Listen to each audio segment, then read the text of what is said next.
Hello.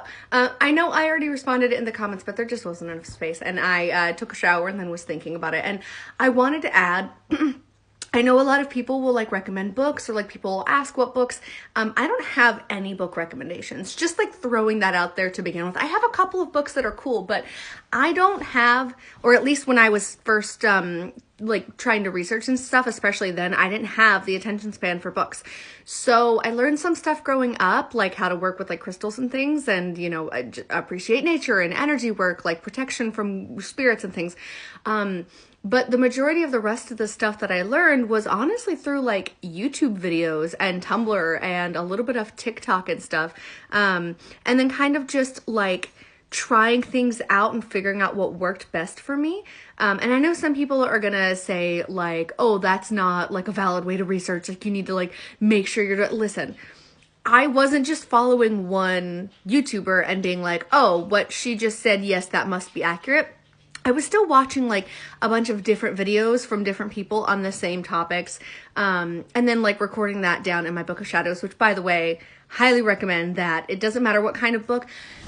I can recommend you a great YouTuber. You've probably heard of her already, but Molly Roberts does a lot about art magic, which for me, that's the way that I learn best. And also it's just a really fun way to feel like you're, you know, getting into your practice without having to cast spells right off the bat, because you really shouldn't be casting spells right off the bat.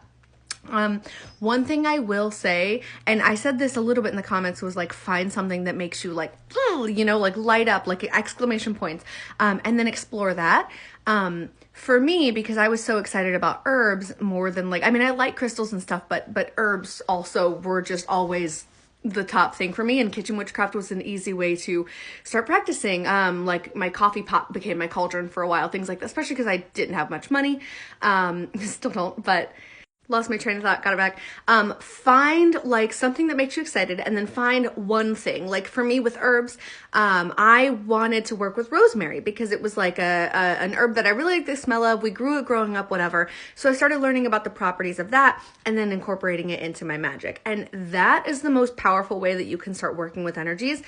Also, without feeling like you should be casting spells right off the bat, because you really shouldn't be. I got really excited about that aspect of it, and I screwed myself over because I like wrote a spell out of nowhere, like a make my life better spell, and I put way too many aspects of it in it, and honestly, a bunch of shit came crashing down. Some of it worked, and some of it blew up in my face and made my life worse. So just be cautious, do your research, and find what makes you excited.